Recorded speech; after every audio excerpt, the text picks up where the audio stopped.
Okay, so first of all, thank you for the first panel. Thank you, Amit, for moderating the session on understanding what low emission zones are, and thank you to all the panelists for the wonderful discussion. We'll move on to the second panel of the day, which is on implementing low emission zones in Indian cities. May I please request Ms. Anumita Roychowdhury to be on the stage. She will be the moderator for this session. Anumita is the Executive Director for Center for Science and Environment. Uh, may I also please request Hitesh Vaidya sir, SK Lohia sir, to please join us on the stage. Sarika Panda and SS Bajaj sir, if he's here.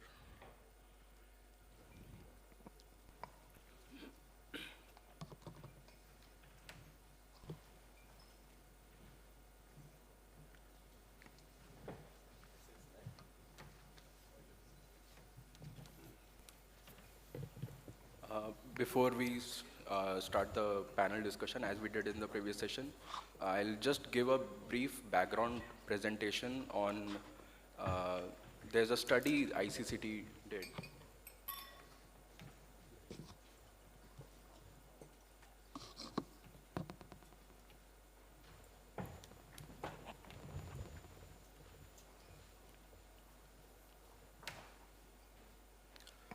All right, so this is, so we did a study back in June 2023. We published a working paper on which explored legal pathways to implementing low emission zones and zero emission zones in India. Next slide, please.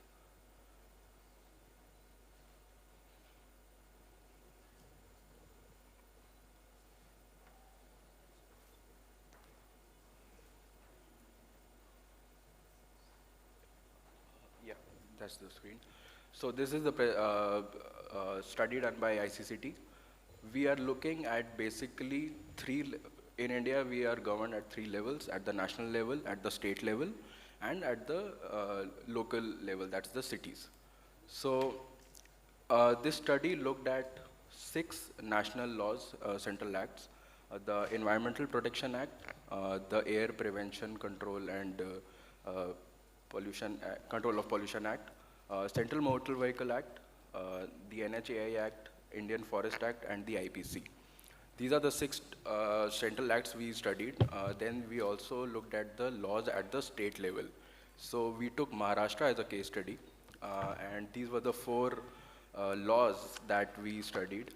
And then there are certain laws at the city level that were also part of this study. So through the study, we identified there are basically 5 pathways through which we can implement a low emission zone or a zero emission zone in India. And this is only from a legal framework point of view, from the legislation point of view, that is it possible to implement a low emission zone in India. So the first pathway is basically the center taking the lead, the national government taking the lead, and notifying a low emission zone. So under section 3 of the EPA, the center has the power to close, regulate, or prohibit any operations in certain areas to protect the environment. Section 5 says to issue binding directions to them to close, prohibit, and regulate operations, which includes regulate movement of vehicles, and then delegate its powers to any officer or authority. That is creation of, so the Ministry of Environment and Climate Change, CPCB, so delegation of powers through that. So this, again, clause 23 of the EP Act, again, is about delegation of powers, and alternatively, the center can also direct CPCB to implement the LEZs. So this is the broad framework under pathway 1, where the center is taking the lead. It declares certain cities, it publishes a list of cities which they think is could be a potential low emission zone, and it delegates powers to either the Central Pollution Control Board, or it directs the state governments to implement it. The second pathway is where the center initiates a national program, something like a National Clean Air Action Program, where under Section 3 of the EPA, it says that the center has powers to ensure coordination between various agencies and institutions, such as state governments, ministries, through national-wide programs. That's the NCAP. So this is the second flow for the second pathway. The third is where, rather than the city center, it's now the states who are taking lead in implementing low emission zones. So again, as I said, that we took Maharashtra as a case study. Under the laws we have in Maharashtra, first is the Air Act. Under Section 19, the state has the power to declare any zone as a pollution control zone, but in consultation with the State Pollution Control Board. And in that control zone, the state government also has the powers to prohibit the use of certain fuels, restrict the use of appliances. The word vehicles is not explicitly mentioned, but restrict to the use of appliances means can include vehicles also. And the state can also specify dates in which restrictions will be applied. So again, the state's taking the initiative and working with the city governments to implement a low emission zone. The fourth pathway is the Motor Vehicle Act. I've highlighted the keywords which are mentioned in the Motor Vehicle Act, where it says that the state government has the authority to prohibit, restrict the driving of motor vehicles or any specified class of motor vehicles. If the state government thinks that, by doing this, it is in the interest of public safety and public convenience. So again, state government delegating powers to the city government, working with them to implement low emission zones. And next step to this is that the state government directly gives powers to the municipal corporations and give them sort of, not exactly and entirely an autonomy, but a broad sense of autonomy that the cities can take the lead in implementing the low emission zones. So that's where I would like to end my presentation, and I hand over to Anumita. Thank you. Thanks a lot, Vaibhav. I think we have now really hit the bullseye about how do we really make it happen on ground and whether we have the right legal framework to enable this. And clearly, what we have just seen, and India particularly, laws have evolved in India, and environmental laws particularly are really quite strong. There might be gaps still, but whatever you may want to do, finding enabling legal mechanism is really not tough. So clearly what we just saw on the screen, so you have a very powerful Environment Protection Act, and it's an overriding act. It can just enable central government to take any decision and overriding rules that they can set. Air Act, which allows you to set up the critically polluted zone and so forth. And yet, the question is, despite having the laws and the legal framework in place, why we don't see why are we not evoking those specific legal provisions to implement it? Question is, do we have the policy intent for it? Because that will be the critical step forward. But what is also very important in taking away some of the issues that we heard in the last session, the key question that we are trying to understand today is that why so much interest in this concept of low emission zone as a propeller and accelerator for transportation change? Yes, low emission pollution control overall, and in any given area, we certainly need to control emissions and pollution to protect public health. And yet, we are looking at low emission zone today to particularly drive action in the transportation sector. And one of the reasons for this is, like already, and we have heard that earlier, that clean air action plans, even climate action plans in states, they have already started to ask for low emission zone. But also what is important is that those plans are also enabling implementation of what we call today hotspot action plan and hyperlocal action plan. But what is interesting about the implementation of these hyperlocal action plan, which are currently directed at addressing all pollution sources in hyperlocal situation, that's waste burning, dust, construction, that's happening. Now, how well and good that's happening, that's another matter, and that's also directly linked with waste management and everything else. But where we are finding a challenge is we are not being able to leverage the hyperlocal action to engineer change in the transportation sector. So in a hyperlocal hotspot, at best you will say there is congestion. And then you start looking for some local engineering, traffic engineering solution. Can I just improve the traffic lights? Can I do a better roundabout? And that's it. It is not giving us the space to really see the big changes happening. And here especially, and as all of you know, that in the transportation sector, particularly in India, we have seen a lot of progressive policies that have come into place, starting from National Urban Transport Policy, TOD, multimodal integration, national habitat standards, and some of you are actually artifacts of it. And yet having those policies but not being able to see that get implemented on ground. So that's the key question that we really want to address and understand today. So from that perspective, the conversation that we now want to open, first I would like to ground it in your respective experience, because each one of you are coming to this conversation with amazing rich experience around these issues. So if I start with Mr. Vaidya, I mean, you were quite intrinsically involved with everything that NIU had, National Institute of Urban Affairs, has done over a period of time.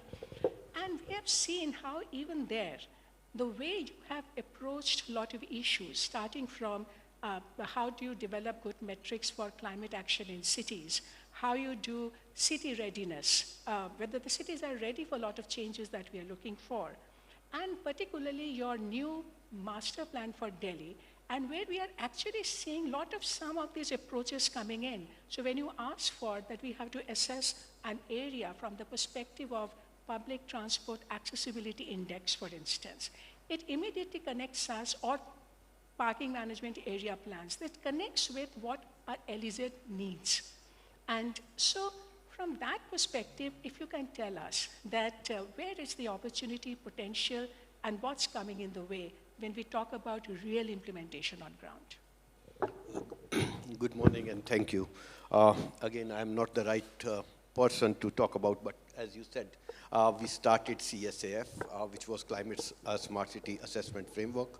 126 cities were assessed, and only on mobility and air quality, if I have to say, 64 cities are still star 1, which means, when I say star 1, which means they have just started thinking and talking about it. They have not done any action on the ground at all. And that's where I was talking to you earlier, and I listened to the panel before. Whose baby is low emission zone? Who is burning, losing sleep on low emission zone? Is it a city? It is a state? Or is it a center? I talked about, GIZ person talked about Bhubaneswar, but they said urban local body was one of the stakeholders, state took it. If you look at this presentation, state was 5 pathways. Urban local body, which has to implement it, was not even there in the presentation itself. So if you have no mandate, and then you ask urban local bodies to be responsible for low income emission zone, it's a challenge in itself. So I go back to this. Is it my mandate?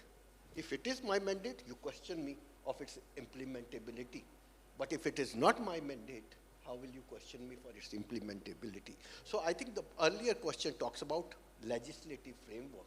Even though we have 74th Amendment, I will not talk about it at all. But Master Plan of Delhi, because you talked about Master Plan of Delhi, was one exercise which as an NIU I was thinking. But look at Master Plan of Delhi also. Again, is it an exercise just because it has to be done once in 20 years? Or is it an exercise which we want to do it? And I'm being first panel. bringing this discussion from 5,000 feet to 500 feet. And that is what we have to realize. We did talk about London, Sweden, everything. I only saw 3 cities. One talked about Andhra. Somebody talked Jersey. 20 years, this concept of low-income emission zones, how you define it, how do you mandate it, whose responsibility. I think these are some of the areas which we need to really, really come and discuss now, more granularity. Because while we are talking about it, I particularly feel in looking at climate assessment framework, one lesson which I learned is the language of climate has to be language of cities. And while we talk about London or Sweden and all, unless it is grounded at the local context of India or Indian cities, I don't think so we will be another talking about it. So I'll stop here at this moment of time, not take much, but I particularly feel that while a lot of things are happening, some champions are taking a lot of interest. We had a lot of under the issue. But we need to move away from ad hoc planning to serious planning, and we cannot afford any more the accidental planning. Absolutely. That's really the point that needs to be underscored, the power of planning in bringing change. With that, Mr. Lohia, I mean, you have really seen it all, how the policies around transportation have evolved, starting from the NUTP to National Habitat Standard, which was so much instrumental in making that happen, and to the very recent and very fundamental development that we have seen is the whole approach towards urban form-based code. Now, all these are opening up, and they are actually writing the rules that how that urban planning needs to happen if we have to address transportation.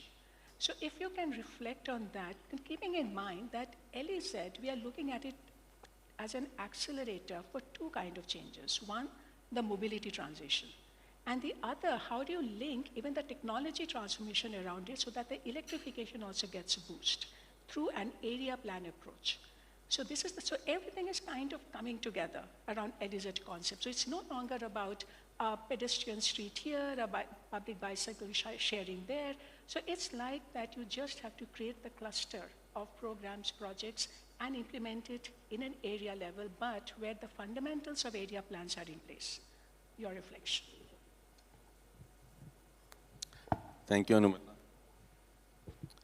So I think in the earlier session also, this issue was broached. Whenever you have to make a change and have the results felt, so if you are concentrated in some area, so then it is easier to see the results and easier to have the faith of people built into the entire, I would say, conversation, solutions, technology, whatever enablement which you have done, maybe through policies, codes, manuals, etc., etc. So that is something which is important, as you said, local area planning. So that is what, as part of the urban planning, and whenever we were doing the urban planning also, right from the BRTs, right from the pedestrianization, cycling, etc. So all that was, again, let us do a local area planning, implement the things there. So whatever tools have been built upon, so all those tools can be implemented there. But yes, what Mr. Vaidya mentioned, whose baby is this? And whenever there are so many agencies which are involved, air pollution is not caused only by transportation. There are so many things which each person is doing in their house and is causing air pollution. Something which are in their control, something which are not in their control. So how do we get everybody involved? And success of any program on a sustainable basis is if you can make it a mass movement, where every person feels, yes, I am also making a difference. It is not something imposed only. So if it is only something imposed, somebody else can take the action. I will not be responsible. I cannot make any difference. Swachh Bharat Abhiyan, I am going to a very, very different topic. Swachh Bharat Abhiyan, it was something which everybody can participate and everybody can feel the difference. So it was, yes, there was a national program, there was a national focus, a state focus, urban local body focus. So yes, the direction because when the things have to happen, they must happen at a scale so that the difference can be felt. There will be certain, in such a large country, there will be certain areas, cities, states which will be doing well, and there will be ones who may not be doing so well. So if you are having a national program, in that case, it always creates a kind of friendly competition. I would say a lot of innovations they happen, lot of peer learning that happens. So that becomes the role of the central government. So each level has to have its role. But yes, the action needs to lie at the local level, because ultimately each action has to be, the city is the most empowered, I would say, body in most of the things which are at the ground level of implementation. So I'll just stop at that from a very, very broad perspective. We can go to into details later. We'll delve deeper into this now as we go forward and understand what it means to have to accelerate local action. And that really takes me to you, Mr. Bajaj. And right from the beginning, when the Naya Raipur planning had started, there had a lot of excitement around it because it kind of turned out to be an urban laboratory. It was like you were just creating a city, out of nothing. And it presented an opportunity to do a lot of things that we are all talking about and move away from the traditional way of planning, transport, and overall urban planning. And it is good to see that today, when we get to hear that you're actually looking at transit-oriented development policy in some of the parts of the Naya Raipur, walking, cycling. So all these measures are being talked about and you're actually planning to implement. Now, this is the learning that we really want to capture, that what you have just heard about that can we, and it's a greenfield area. So can we, right from the beginning, have this kind of a template where you demonstrate, and in a very classical sense, how low emission zone may work? Because it's not that low emission zone concept is alien in India. We are doing it in small bits and pieces. So when Delhi said that, you cannot drive diesel in this city, okay? So that entire city became a anti-diesel kind of a zone for everyone. Or wherever you are trying to restrict movement of vehicles, but they are very small and small-scale initiatives. But here you have a chance where the city can be designed and address all these together. You can be a lot more comprehensive. So how do you see the opportunity, what is happening, how you can enable this process to progress better and do it more comprehensively? And what's the learning for us? Thank you so much. I remember Mr. Amitabh Kant said in his opening remarks, there are 5 different approach to low emission zone, and one of the approach was the greenfield cities. And I'm happy that I was associated with the development of Naya Raipur, and you were all, Mr. Lohia, and you were all helped us in creating that kind of atmosphere or the framework which have resulted in some way creating a low emission zone, not zone, a city. In fact, the vision of Naya Raipur was that it has to be a clean city, it has to be a green city.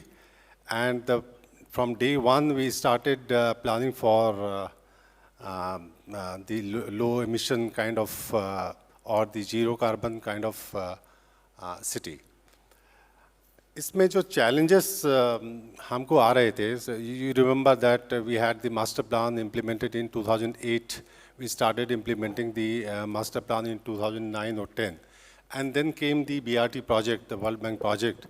And one of the mandate of the BRT project was the TOD. TOD and the regional mobility plan, both were the integrated mandate of the BRT system. उसमें हमने जब TOD principles, we started talking about the TOD principle. In fact, I was also not aware of what is TOD. The first time I heard the word TOD. So we went to see some of the TOD development in out of country, the Curitiba and the Bogota and other part of this world. So we thought that we should also implement that kind of principle in Naya Raipur, and we, in fact, before the Delhi master plan was changed, we changed our master plan, Naya Raipur master plan, to incorporate the concept of the TOD, the station area development, 400 meter, 500 meter walking, cycling distances, the development regulations to make people more walk and more cycle rather than or to take the public transport. But the challenges which we face was like there is no unified administrative control over the transport in the city. In fact, Mr. Anil Bajaj is the ex-Lieutenant General of Governor of Delhi. He was our consultant for framing that UMTA, the Unified Metropolitan Transport Authority. And we drafted that notification also. In fact, जब शुरुआत हुई थी कि we should have one act, but later when we discussed with the political authorities, so उसमें ऐसा लगा कि act बनने से it will be very rigid, so let's go with the government notification. And we adopted one regulation also. लेकिन जो what I'm saying, trying to say is the political will is very important to create all kind of this atmosphere so that we can have a city with no emission or the low emission. So UMTA could not take its shape. It was there on paper only, and in fact that was one of the brilliant idea to integrate all the transport authorities or the authorities who are in the urban transport system or the urban development system. लेकिन ये जो लैकुनाज हैं, ये जो खामियां हैं जिसके कारण हम प्लान तो बना लेते हैं, मास्टर प्लान में भी उसको इंटीग्रेट कर देते हैं, बट जब वो इम्प्लीमेंट करने की स्थिति में आती है, so there are certain hitches and there are certain Absolutely, you're spot on. It is that implementation and how do we really, it's like really a red herring. None of us have been able to figure it out. How do you really make it happen on ground? And that's really take me to Sarika. And because we have always understood that uptake of any new policy or any good policy principle requires public support. And Raahgiri has been central to that, that when we are talking about a lot of technical aspects of change, but it is how do you really demystify that change for people and that they begin to participate, they begin to support that. And increasingly what we are seeing is that even when we get policy support for some difficult policy issues, like in Delhi when they said, okay, we can actually have parking management area plan, you'll have to pay high variable parking pricing, even residential parking permits should come up, but it's always over our dead body, you know, do not touch my car, okay? And fundamentally, with all these strategies, we are trying to address that. So how do you expect to overcome that? I think the key is to demonstrate something. Earlier also, the speakers will speak about it, that how we can bring people. That is to demonstrate something, and that is we try to demonstrate through Raahgiri days, having that few hours of zero emission zone or low emission zone, and witnessing that, people are really accepting it. They're enjoying it. And there you can actually have a conversation with people, having that few thousand people as in your audience or target group to create that awareness. I think that is where we started doing that with Raahgiri days in various cities across India. And from there, actually, all this concept started that how we can pedestrianize some part of the city or all that. But still, as you said that, still there is a lot of resistance. For example, sir has witnessed when we started CP Raahgiri Day, and one of the key thing was, to pedestrianize the inner circle. And Lohia sir was part of redevelopment of city, and one of the clause while redeveloping is pedestrianizing the inner circle. Still, we are not able to convince the trader association. So what next? How we can convince them? How we can show them some kind of intensive impact where we can give examples, of course, some international examples, but how we can give them small examples within our country. For example, the Pink City area. You know, all these areas have created where vehicles are not allowed, or the mall roads of all the hilly cities. For example, Shimla. That is the most commercial activities happening in that part of Shimla, but vehicles are not allowed. So somewhere you need to be really strict with these laws, you know, for implementation. You cannot saying that we have to get people, everyone together. You need to convince them, showcasing them, and exactly what we did with Raahgiri. When we thought of doing Raahgiri Day in Gurgaon, the administration said, oh, how can you ban vehicle coming to the street line? How can you cordon off a major street of city and making it vehicle free, and it will not work. We said that give us 2 Sundays to demonstrate. Same thing I think we need to keep working on, even in CP or any part of India, saying that let's demonstrate for a month. And if it is not working, then we can come out with other solutions. But somewhere we need to start all this very strictly. And then I also want to highlight one thing, collaboration. That is key. You know, industry leaders like NASCOM, CII coming on board and talking about it. Although we are talking to ourselves, but all these industry leaders are pioneer, and they are kind of movers and shakers for the city.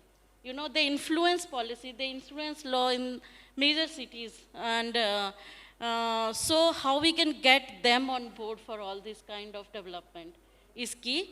And of course, the citizens. Citizens, I don't see any citizens demanding for buses in the city. Most of the citizens only demand for more flyovers, more underpasses, traffic jams. They only talk about this. And they talk about pollution only, and very particular about parali burning, because they don't want to come out from that comfort zone and, you know, using public transport or walking and cycling. Of course, in chicken and egg, we said that, you know, there is no infrastructure, so people are not using it. But if there is infrastructure also, are we having enough people using it? Sometimes it's very, the dynamic is very critical, where we're saying that, oh, we have developed world-class cycle track and footpath, but people are not using it. Why? So we need to work together, and simultaneously, as we said, that how we are communicating about it right way, and how we are collaborating is, I think, the key for bringing that larger level impact. You know, public transport, walking, cycling is key, and we generally don't look into the holistic approach of developing a street. It is not just about having a 1.8 meter of footpath, but how we are integrating all other things, bringing the local people into mind. You know, for example, when we develop a street, first thing we look into that, removing street vendors. Or, okay, either we have to cut tree or we have to develop footpath. It's not like that. There are a lot of methods. We are trying to focus on developing it without any, damage to the existing infrastructure, which is again a bottleneck. When we say the authority, the development authority or municipal corporation, oh, this is going to be a crore projects, and then you need to demolish this, and then redevelop, then there comes some kind of deterrent from the development, from the authorities also. So how we can get the local community there, local MLAs and mayors and councillors on board, because still we are far away from convincing them and creating that kind of awareness and capacity building among the decision makers, actually. Thus, I think where we need to do more collaboration. Absolutely. No, you're very right. And it's very interesting that even though there is no public demand for public transport, right, which should be, but at the same time we see that RWs after RW across neighborhoods, they're also angry about the congestion, local mess, and they all want to see their neighborhoods changing. Now, how do we capitalize on that and take this forward and link some of these changes with that? That's the power of communication that we really need to see going forward. Now, that really brings us to the, the real heart of the issue, the implementation. How do we create a local mandate for these changes? Keeping in mind that low emission zone is also, it requires a lot of restrictive action. But it's restrictive. At the same time, it's opening up a lot of other mobility options for the people in that area. And how can people see that positivity in that change? And the mandate, the legal mandate that we talk about is that today we know that a master plan is a legal document. It is notified under the Towns and Country Planning Act, etc. And yet, we are not being able to enforce it. It's not binding. So clearly, therefore, only legal solutions are not working. So what is it that we need to do to bring that, to make role of planning stronger? And keeping in mind that all these changes that we are talking about, the moment we say LEZ, then people say, oh, then you're going to restrict movement of cars, then what about the other options for people for mobility, improve public transport? And yet we know the paradox today, even when cities are increasing the number of buses, the ridership is coming down continuously. Clearly, bus as a service, mobility as a service, we have not been able to address that. So if your reflection, Mr. Vaidya. No, again, thank you. See, I definitely see master plan is a legal instrument. But again, the time has come to look at that legal instrument. Should we continue with the master plan or we move to a strategic planning? We might have a master plan, but move down to the strategic planning where every 3 years we re-look at it and either we are achieving or not. That's one thing. But when you come back to the low emission zone, the question is, what is the lens which we are looking at low emission zone? Are we looking at low emission zone only for the air quality or transport, which earlier session said, or are we looking at it as an economic viability of a city? And if you convert the lens, then the buy-in will be much more, because if you are looking at only for a pollution point of view, may not be a great lens to enter. So we have to define what is the lens we are looking at it. Again, earlier session said, how do you define a zone within the city as a low, this is the zone going to be my low emission zone. And that is the, I think somebody talked about, that has to be a evidence-based. I cannot pick up anything and say this is this. So I have to do a city, you have 131 cities, what are the type of things, where is the maximum footfall, what are the challenges, so that has to be looked at it. And you cannot look at transport because again somebody told there is a construction, because after transportation or equal, I think construction is also equally pollutant. So construction is increasing, waste is increasing. So how do you look at it total? Maybe you have look at total and say that I will enter this point only transportation. But overall situation has to be looked at. People have to see action on the ground. They have to see impact. I cannot, that's what when I look at NCDCs and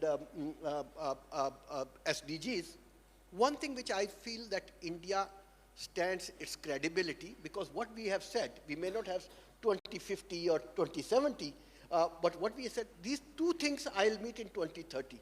And that makes it much more credible, because we'll see the same government is going to be there. You have an answerable person that, okay, 2030, this is what 45% reduction, moving to non-renewable energy sources. You can put it that credibility to the government. And I think that is what I was talking about earlier also.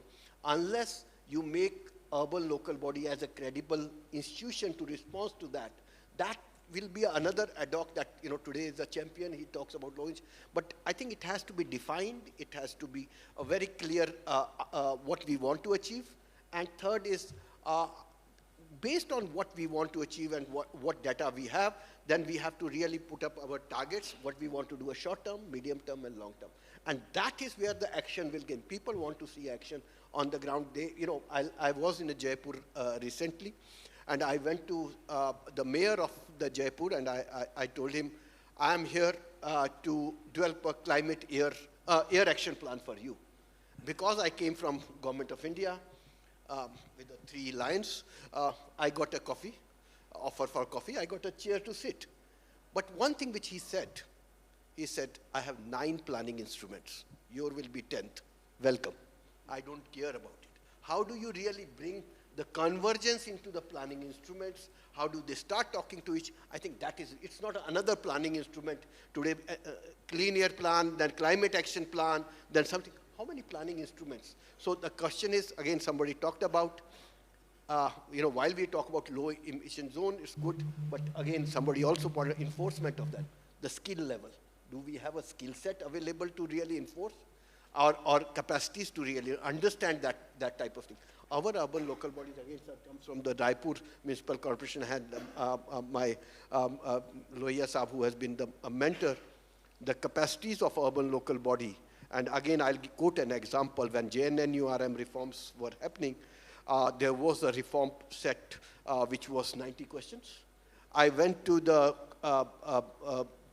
Municipal Corporation of Guwahati, and I said, this is the key for you to get a JNNURM funding, and you have to answer these 90 questions. He said to me, या तो मेरे से question paper भरा लो या काम करवा लो. इतनी मेरे पास क्वेश्चन पेपर भरने की रिफॉर्म की कैपेसिटी होती तो मैं गुवाहाटी को पहले ही चेंज कर देता. So these are consultant driven reform. I think we have to really, I think time has come, so we have to start taking bull by horn and call spade a spade and say this has not worked, let's re-look at it. And that's why I always say, if 74th Amendment has not worked after 27 years, it's a time to go back to the drawing board and say, let's do it. Absolutely. And that's where somebody talked about national framework should drive from there, those type of mandates. Absolutely. I mean, that's really going back to the drawing board. I mean, we really have to reflect on. So, Mr. Lohia, it's very interesting. So now when we're talking about how do you enable local action, and what been saying that, Mr. Vaidya has been saying that so much will depend on the urban local bodies, even though we are saying that even that will not be enough. You need interdepartmental coordination because so many different departments are connected with it. We are talking about UNCTAD and we have a centralized planning process. Now, how can we make all of these things happen and without complicating it? It's already quite a complicated issue, and yet how do we simplify and enable this? And keeping in mind that, when we're looking at that presentation, all the legal arms that we're talking about, the enabling legal legislations that we're talking about, they're all with either Ministry of Environment or Ministry of Transport. And yet we are talking about transportation where the Ministry of Urban Affairs, they do not have any legislation to back up the transportation policy. And yet most the policies are evolving in that ministry. And now you have to localize those policies in a local urban setting. Now, how do we do that? And keeping in mind the work that you have done. So it's not about new planning, urban planning. I mean, keep talking about new plans. Already we know that as part of TOT policy, as part of National Habitat Standards, your urban form-based code, it's all there. The design principles have all come up, what needs to be done. And yet, how do you enable that? So when a redevelopment project happens or a new development project happens, how do we ensure that all these principles are getting integrated and mainstreamed into it, but at a local level? I think a very, very important question, and I'll just narrate the experience from the Ministry of Urban Development, because if you take urban transport, that is also a very, very complicated subject, spanning across different levels of government, different departments, different ministries, urban local bodies, state government, central government, different ministries, etc., etc. And when the JNNURM was launched, reforms for urban transport were not at all envisaged, nowhere there. And the National Urban Transport Policy came slightly later after the JNNURM was announced. So we neither had the policy backing nor any reforms backing, no agreement with the states. And from there we started, and ultimately we could make some difference. So it was not that we could not make the difference. And the path that was taken at that time, so it is still evolving and still showing results. I would say one example is National Common Mobility Card, which we came out in 2009, and finally government accepted that as the national program in 2019. So works done, started, etc. They always, it may not be immediately, but yes, if the path is right, so sometime or the later they will ultimately be realized.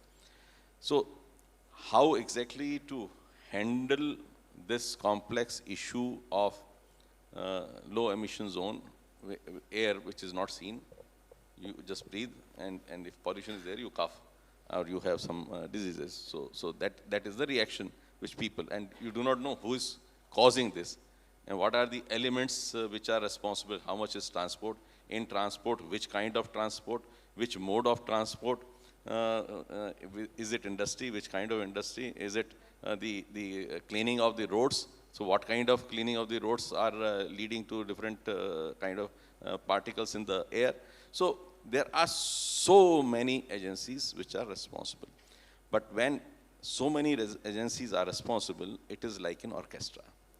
If you have an orchestra to be played, you need some master. So he has to keep directing how exactly different people will be playing. So there has to be a script, there has to be a plan, strategy, there has to be an enablement. And in urban transport, we had that JNNURM, some kind of funding mechanism, which is an incentive, glue. Then there has to be some kind of capacity building, there has to be some kind of peer learning. Then we started some kind of awards, those people, those who are doing good, so you recognize them. And we had said from the ministry, we are your all world radio, not only on All India radio. We are all world radio. You do good thing, we will put you on the stage, on the global stage, not only India, everywhere. So everywhere we will promote you. So people started owning what they were doing. They started replicating, verbalizing what they were doing. So it is a gigantic, I would say, issue which needs to be handled. So we need to have the action at the local level so that the results can be seen, but the program has to be, I will not be able to say which ministry should lead it. It can be any ministry, but it can take other ministries also on board. So it cannot be all ministries leading, leader has to be only one. So for urban transport, though it was means relating to the Ministry of Heavy Industries, Ministry of Road Transport, Highways, all police department, everybody was involved. But from Ministry of Urban Development, we took the lead, took everybody along, and in the process, we could make certain differences. So yes, one ministry in the central government will have to take the lead. There has to be a national program. There has to be some kind of financial incentive. There has to be a lot of enabling tools, toolkits, which actually have how exactly to do it. There needs to be support from a lot of these NGOs, because ultimately at the ground level, a lot of such hand-holding support is required. Everything cannot be done by the government. Everything cannot be done by the consultants. Raahgiri is one very good example, where we were able to use this organization, or I would say the support of the people. They brought that industry connect and everything. So ultimately, the government hands could be multiplied and could be ingrained into the city institutions so that the change starts happening. So I would say that is the kind of approach which needs to be done. Laws are there. When we were trying to implement BRT, municipal corporation, they said that we do not have laws. And we were trying to research, and one municipal commissioner came out, yes, there is something called nuisance. So if you cause nuisance, 5,000 rupees fine. And with that thing, they started implementing the things. So there are a lot of enablement in different laws. Where there's a will, there is a way. Yes, sometimes laws amendment is also required. But what I'm saying is, let us not wait for the perfect thing to happen. Let us make the beginning. Perfection will come. Absolutely, not wait for the perfect. And not make good the perfect the enemy of good, the kind of thing that they say. So that really takes me to you, Mr. Bajaj. I mean, what we have heard from you, you're doing so much. We have also heard from the panelists that the power of data and evidence, and also the fact that in Naya Raipur, a lot of new investments are flowing in, right, for the whole development. Are you, or is it possible for you to develop a template that as you go along and and implement all these strategies, including this whole low emission zone approach, which viable, and that you also keep tracking it, that there is a monitoring evaluation strategy to ensure that how changes are happening, like what Sarika was saying, that people need to see the evidence to be convinced about the change. And you have that opportunity to do that. And to what extent the funding strategy can be tied with implementation of low emission zone, right, to ensure, to make it a requirement for the change. So how can we leverage that? That's something that we would really like to understand. In fact, first of all, I agree with Mr. Lohia ki we have to create some kind of, we have to encourage the local people to go for it and then create some kind of example and then replicate it in other parts of the area or the cities. And he started one moving train concept. I remember it very well कि हमने शुरू किया है, अगर आपकी ज़रूरत है तो आप भी हमारे साथ साथ पीछे चलो. What you're saying is the database template which can be developed for the implementation of the low emission zone in cities. Yes, we can take that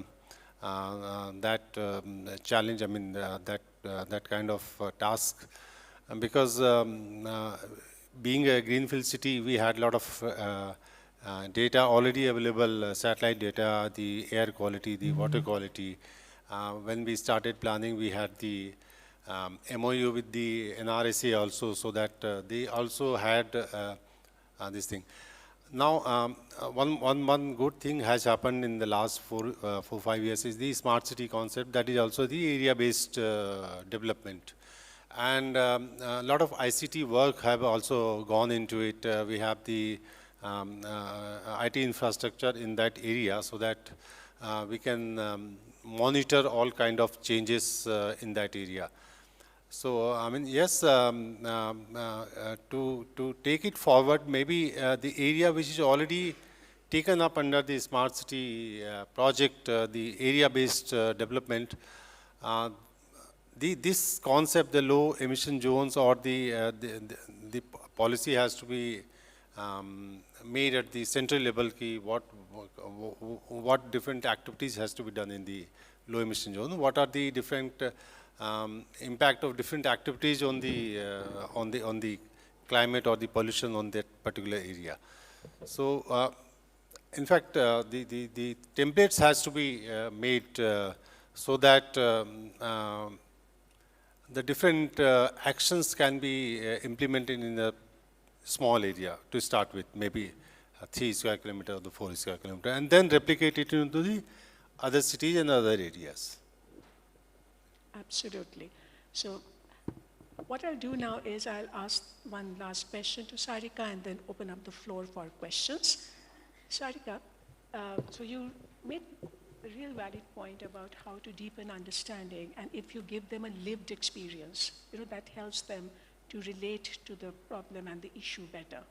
And so clearly at this moment, how do you want to leverage the Raahgiri strategy to connect people with the concept, the larger concept of LEZ, keeping in mind that LEZ is still quite an omnibus concept. No one has really quite defined the scope, and it will get defined in different ways across different cities.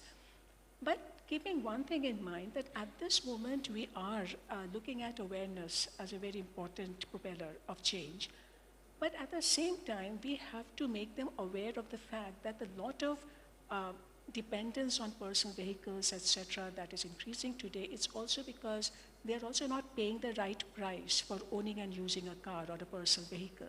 And that a lot of LEZ approach is around that. You have to make the polluter pay, okay, and restrict their action. How do you bring that two together? But that is quite an awareness and communication challenge. You are absolutely right. For example, parking. Parking is free, especially city like Gurgaon where I live. Like on-street parking is like, it's my right kind of thing. Although we can remove a street vendor, but parking you can do anywhere and everywhere. So that's a key for implementing LEZ. First challenge is removing parking from the street, So then comes that, again, building capacity is first thing. Either it is trader association, local residents. Intensive consultation is required. I'm giving you an example. The street that we are developing, okay? We have removed, my partner Nidhi is here. We have removed the parking, although we are still facing challenges to convince some of the people. Actually, we have removed on-street parking from that street, where almost 10,000 vehicles were parked. All kind of vehicles, two-wheeler, four-wheelers, trucks. It's an industrial street in Udyog Vihar, okay? And the local residents finally supported us. How? They saw that there, after redeveloping the street with trees, with walkways, with cycle track, with seating, you know, properly lit street, they got to know that their value of their property has been raised. Okay, so it's been more than double now, the value of their property. From one shop to now, they are demolishing shops and making multi-storied buildings now. They are changing their land use from a warehouse to hostels now, so that they know that the quality of life in this street is going to improve, right? So again, I'm saying that you need to tell them the benefit, larger benefit. As you said, someone in earlier session also said that, you know, Hitesh sir was telling that, you know, benefit, it's not about just improving good air quality or improving the congestion, traffic congestion. Overall, what all impact? Social impact. For example, women are safe now on such kind of, you know, for example, it's not just the low emission zone, but the social impact after creating that low emission zone, the economic impact, benefit. I'm not just saying impact, but benefit. Creating that low emission corridor or a zone is huge. The indirect benefits are so much that we need to leverage that, and we need to talk their language to them actually. You know, you are going to, everybody was complaining, crying, coming to us, in fact, fighting when we were removing the parking, that where our vehicle will go. Now everybody has found out a solution by themselves. Some corporate built hydraulic parking. Of course, some people will come by car because still we don't have proper public transport system. But people came out with their own solutions. And after overall, we know that these are the benefits for everyone, for the citizens, for the government. You know, when you have a robust kind of planning and implementation process, now government also know the kind of benefit they are getting. For example, not constructing a drain because now you can recharge your groundwater. So it's a financial benefit for the government, financial benefit for the local people, financial benefit for the corporate along that street, and overall for the city, that we can have a nice breathable street. So same with low emission zones. We can call it low emission corridor also. For example, somebody was talking about school areas. You know, why can't we create a low emission corridor for where we have multiple schools in a street? So it can be zone, it can be corridor where we can see, especially around government school, where the kids are walking and cycling, then they are the, like, you know, they are the one who are getting direct impact from this pollution, especially from the tailpipe emission and the road dust, right? For there, the major polluter are vehicle. Okay, so getting this impact-oriented implementation is key. And then I must say, as sir was mentioning about 74th Amendment, it's so sad to see that the municipal bodies in our countries are now less powerful in especially few states, and the other departments are, new departments are coming and overpowering, but we are not getting any results. So there is so much overlap, so much powerhouses. I'm not going into detail, but you know, where somewhere, as sir said, that there has to be one master, and it can be a political figure or can be a bureaucratic figure or anyone, you know, but somewhere we need to. And third thing I just want to highlight is, we are talking about walking, cycling, public transport. Where is the capacity? As sir mentioned that mujhe kaam karwa lo ya, you know, fill karwa lo that form. But most of our municipal corporation development authorities or the city bus service departments, whatever we call it, they don't have transport planner. They don't have landscape architect, they don't have urban designer. How they are going to look into or visualize that change in the city? They cannot. They will still have Nagarro, Nagar, gutter, or like Rasta, gutter, and Nali. They will focus on that only because they cannot think beyond that. So if you are giving a municipal corporation to run a city bus service, it cannot be that robust or cannot be that scalable. Then we need that kind of capacity in government departments, right? So there are multiple dynamics to it. You absolutely really hit the bull's eye. And so with that, let's open up the floor. And amazing insight we got from each one of them. So questions, comments? Yes.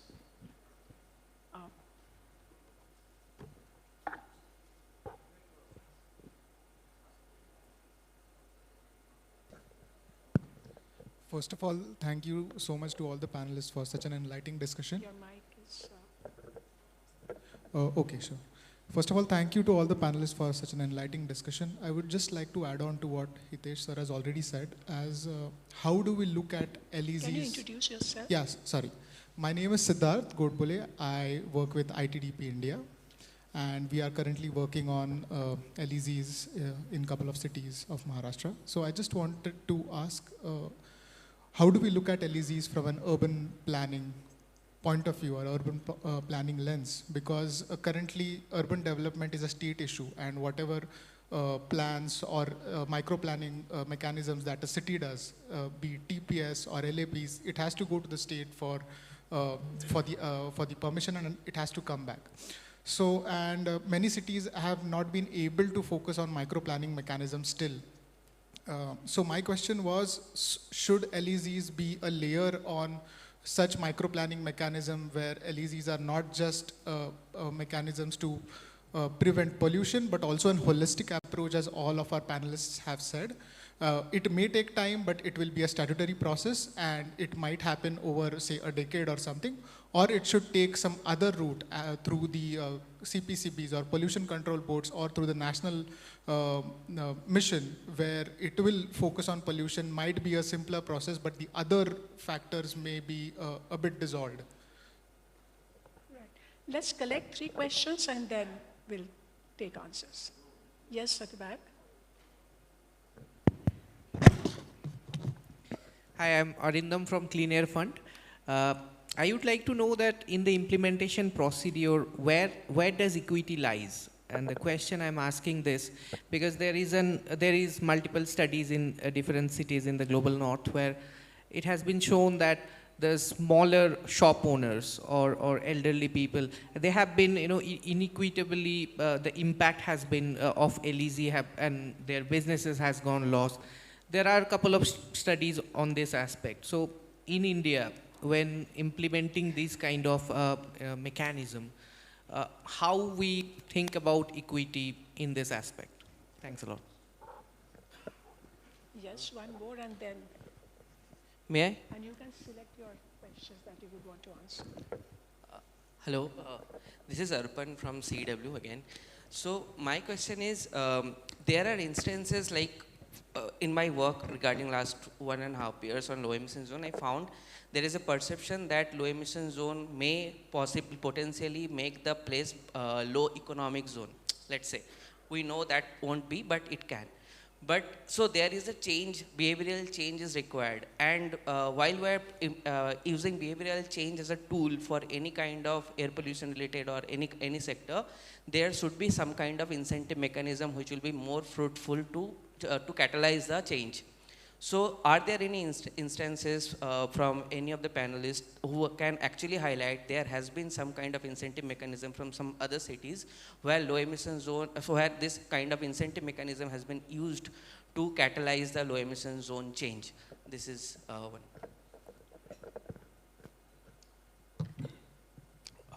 Well, I'll just take one or two, but third one is what are the incentives? I think they, Lohia Saab, and they know much more about what incentives London and Sweden has given to cities to really make them, but I have not seen that, and I don't I'm not aware of this.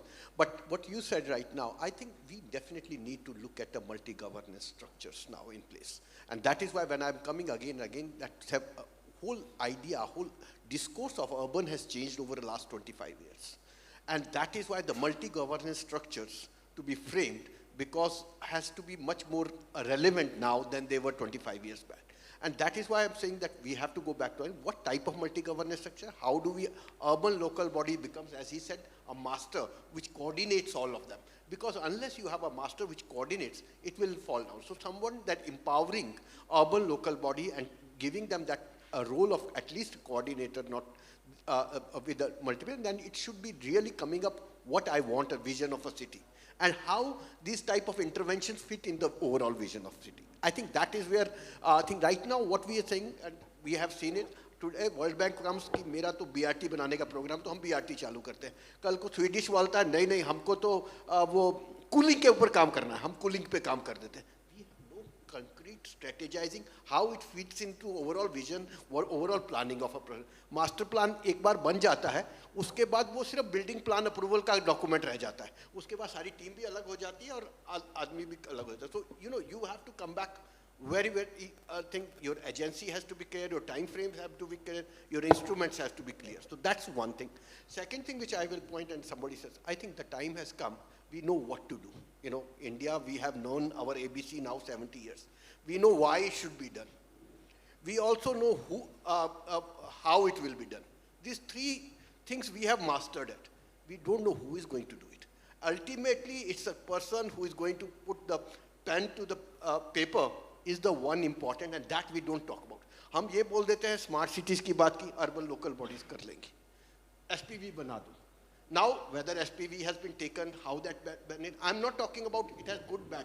I think institutionally we are very project oriented approaches which we are doing, and that has to be changed to a city oriented approaches. And unless we do that, we will remain and this program, this has to be, you know, the missions has to be incentivized thing. Incentive can be, but incentive कुछ दिनों के बाद बंद करना पड़ता है. Then you have to look them that on. So how do you incentivize and de-incentivize? I think the paradigm has to change, which earlier talked about. City comes to state and state comes to center. Whereas right now what we have, center decides, center frames the guideline, center takes and city does it. I think that paradigm has to be changed. Unless we start thinking and taking that strategy, I think we will be talking about same thing again. Thank you.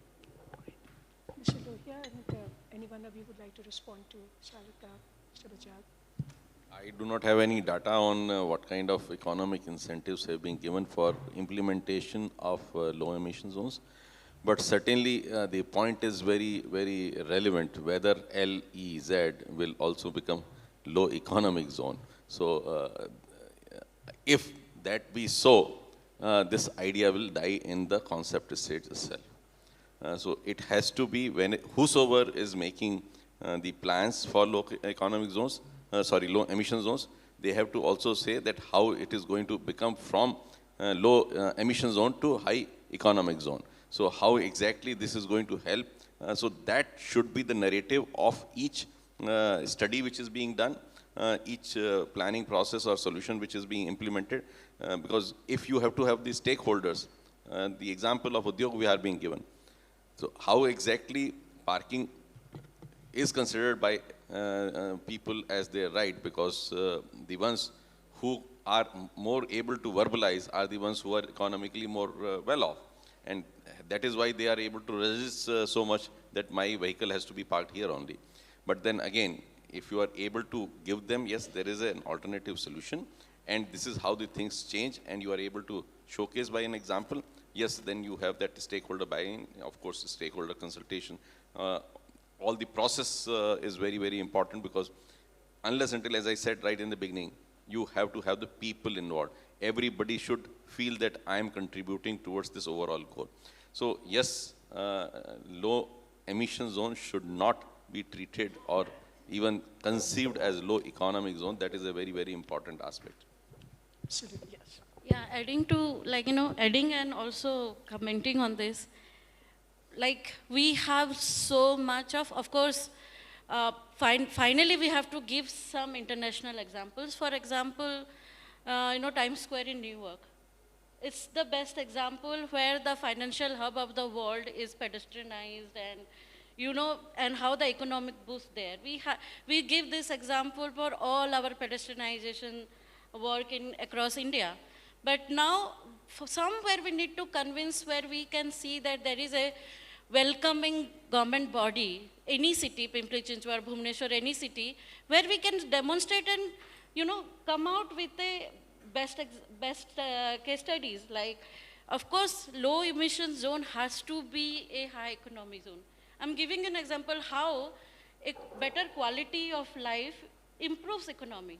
That cannot be denied, right? So somewhere we need to start.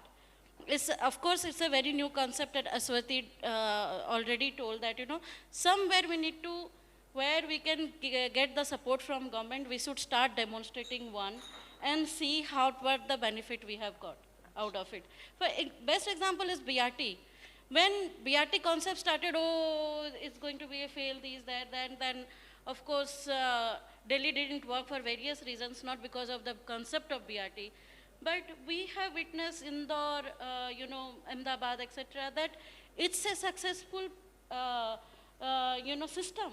Absolutely. Buses are successful system for mass transit, metro, whatever. Like, you know, we have already demonstrated all these things. Why not LEZ? Why not LEZ? Absolutely. Do we have time for 2 more questions?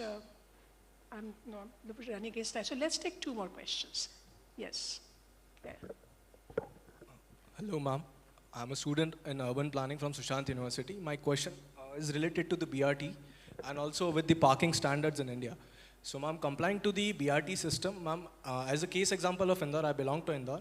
So, ma'am, I've seen that parking, on-street parking, which is designed for pedestrian, is being utilized by the people for the economic activities or by the people coming to that place and parking on-street, and the pedestrian way is not there for the pedestrian even. And the, ma'am, service roads are being utilized for the other economic activities. So the design which and the concept for which BRTS was being developed was, ma'am, only has ma'am, made more congestion to that place, and the ridership is for the students. And, ma'am, the locals which are there in this city, I'm still not preferring BRTS as the main mode of the transport, ma'am. So, ma'am, how do we address that problem of parking on street, ma'am? Because, like, major activity on the spine of the BRTS is economic.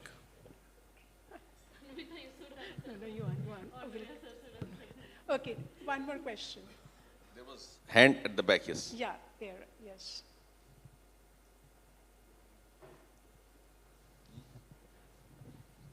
At the back.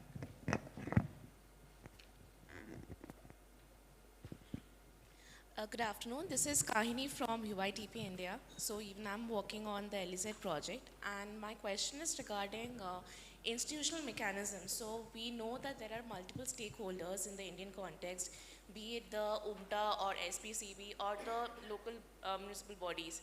But then if one stakeholder is supposed to be made responsible as the nodal stakeholder for implementing it and legislating the LEZ concept, so ideally which should be the body to go ahead with doing that? Yes. Mr. Lohia? Last part of your sentence I could not get. Can you just repeat? Sir, I meant... Planning, who should be responsible for planning the LEZ? Yes, sir. Planning and legislating and basically implementing it.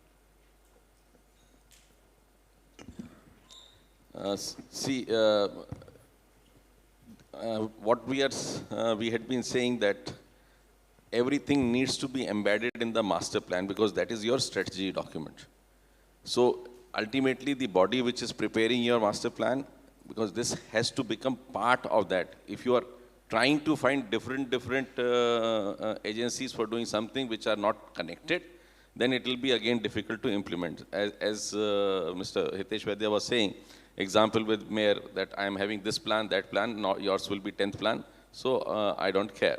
So if it is one plan and everybody fits into that plan, and that is the city's plan, and that is the city's economic plan, it is not just city's master plan in terms of just defining the land use. It is the city's strategy plan, economic plan, low pollution, etc. So all that has to be implemented. All these things ultimately, जैसे भगवान को पहुंचने के रास्ते बहुत सारे हो सकते हैं, ठीक है, लेकिन पहुंचना अल्टीमेटली वहीं पे है. तो सिटी का अल्टीमेटली एम गोल एक आपको डिफाइन करना पड़ेगा. This is the kind of city which we want, and ultimately each of them must fit into that. Then and then only it will be implemented. All of the orchestra will be playing in harmony. Otherwise, there will be disharmony, and if there is a disharmony, so then you will not have the outcome which you desire. Absolutely. BRT issue, Mr. Bajaj, you would want to take that? What was the issue like BRT? Encroachment in the BRT Parking. corridor or the dedicated path. Yes. Actually, it's not the planning issue, it's the implementation or the enforcement issue. हमने हमारे यहाँ भी जो BRT system चल रहा है, तो हमारे यहाँ वो इशू नहीं है because parking, a lot of parking is available. But in the other cities, these are the issues. The building norms, the parking norms has to be refined or redesigned, so that there are common parking areas available within the one say set of development. And in fact, when you get down from the BRT station, your shopping area or the residential area should not be more than 300 or 400 area. That is the TOD principle. Unless you have that development norms and the development regulations, wherein the most of your activities are limited within 400 to 800 meter of your BRT station, you would tend to take the private vehicle and go to that area. So avoiding that should be one strategy, so that you can avoid the taking the IPT. And second, the enforcement, of course, that is the issue. Just want to add to it. In many places, it's a planning and design issue also. For example, you said that it is encroached by street vendors. When we designed BRT, street vendors are the major, major stakeholders. You know, they are the eye on street, and they are contributing to 50% of our GDP. When we are designing BRT, we have not considered them in our designing and given them right kind of place in that corridor. That's why they are in the footpath or your service lanes. So whenever we are designing something like this, we need to consider the existing land use and existing economic activities around that corridor. And the idea is should not be removing them from there. They will not go anywhere, right? That because they are there because there is a demand, and we need to address that demand. So incorporating their space is very, very important. You know, that's the... Absolutely. And you can add to the parking also in that. Why? I'll not add because I'm already getting signals that the time is over. Okay. So therefore, I would really like to, this has been an amazing conversation, very insightful, and especially from each one of you who have been so deeply involved with this whole transportation agenda all your life. Clearly, therefore, what we are looking at today, that how can we keep expanding areas in our cities where more people will walk, cycle, use public transport, and also move very quickly to zero-emission vehicles, and we see a massive electrification happening. So the whole idea is to see that convergence. And each one of you have actually reflected on convergence, not only of the objective and the goal in the city, but where you are aligning all, so not remain project mode, but where you're aligning all programs and the funding that is available, so that as you keep aligning it, it's much better leveraging that you do. It's very interesting that, already under Clean Air Action Plan, urban local bodies in 42 cities have got more than 8,000 crore, not a small amount of money. And yet we are just removing dust from the road. That's all we are doing, despite ULBs having such big mandate. So that mandate is not getting financed, even though money is available. So clearly we are not joining the dots.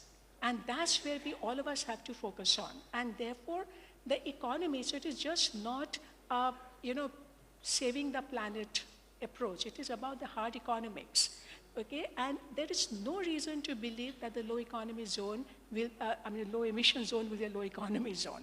Because, Mr. Lohia, you know, from your urban form-based code, you were actually convinced people when you showed them the revenue potential of that program, of changing the transit-oriented development around urban form-based code. And that exactly, in fact, the revenue potential, nobody's working on the economics in India today, but we need to say that this redevelopment, mixed-use development, retail, more the pricing the parking the right way, and low emission zone, which is also going to bring in a new kind of a taxation regime and a pricing regime in place. So all of that has enormous revenue potential, which then can be available for local area development, which can then convince people to support this kind of strategy. But yes, as all of you have also pointed out, that we know that the plans are in place, design principles are there, but the capacity and the skills that we now need in each and every department to enable that change. Because at the end of the day, the devil is in the detail of the design. So that's something we really have to do that. And as Mr. Lohia, you said, that the people have to own the solution. And Sarika actually pointed it out, that when people begin to understand the solution, then certainly there's a much bigger support for it. But the time has now come that we have to bring a lot more economic rationality in the pricing, etc., so that the hidden subsidy for the personal vehicle that we have today, that is incentivizing this mad rush for personal vehicles and usage, that will have to go. And low emission zone actually allows us to do all of that. So it's a great opportunity, and all of you have pointed that out, that how this can really bring about an amazing change. So let's bat for it, and all the partners in the room, if we can therefore align our action and our understanding and propel that change locally, I think we will really see the big change happen. And with that, a big hand to our wonderful panelists. Thank you so much. Thank you, Anumita, and thank you, panel, for discussing not just the what, but the how of the low emission zones. May I please request you to come forward for the group photograph. And we'll break for lunch. We are running a bit late, but we'll try to come back by 2. It's already 1:40.